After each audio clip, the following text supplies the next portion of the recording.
Hello there.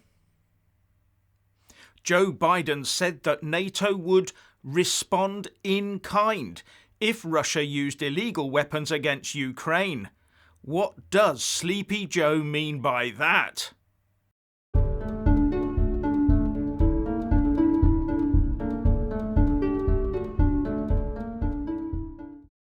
I must admit, it did gain my rather flagging attention when Joe Biden said that NATO would respond in kind to any use of weapons of mass destruction, specifically chemical agents, used by Russia against Ukraine.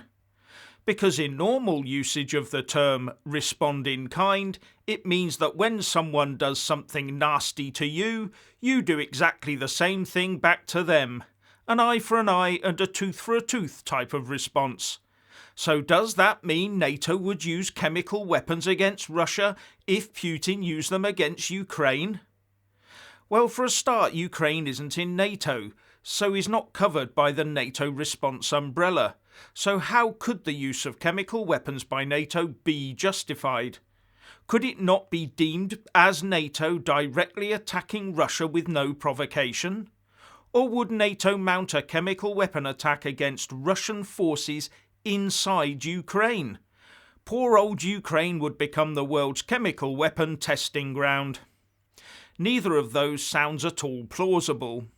But on top of that, according to armscontrol.com, the website of the Arms Control Association, chemical weapons are considered weapons of mass destruction and their use in armed conflict is a violation of international law.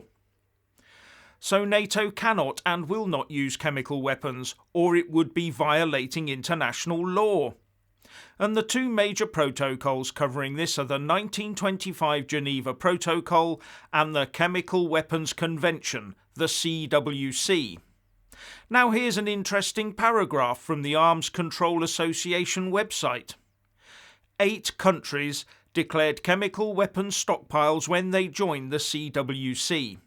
Albania, India, Iraq, Libya, Syria, the United States, Russia, and an anonymous state widely believed to be South Korea. Of those 8 countries, Albania, South Korea, India, Iraq, Syria, Libya, and Russia have completed destruction of their declared arsenals. Syria, however, may not have declared its entire stockpile.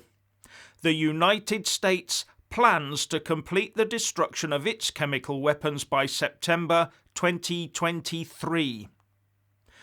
Although it does go on to say that North Korea is a non-signatory to the CWC, but is assessed to have a significant stockpile, including the nerve agent VX. Now, according to the Organisation for the Prohibition of Chemical Weapons, Russia completed the verified destruction of all of its declared 40,000 metric tons of chemical weapons on the 27th of September 2017. But it has used chemical weapons in targeted attacks, such as their use of Novichok in Salisbury in 2018. And then there's the use of chemical weapons in Syria, but that could be Assad's hidden stockpile. Just for completeness, Ukraine is a signatory to the CWC, while the UK, a member of the CWC, didn't declare any chemical weapons and therefore has none right now. But looking at what's been publicly declared by officials, Russia does not have a stockpile of chemical weapons, but the US does. So do you believe all or any of this official stuff? But does it also indicate that the US could respond in kind, if it wanted to? But would that be a NATO response? Or a lone wolf US?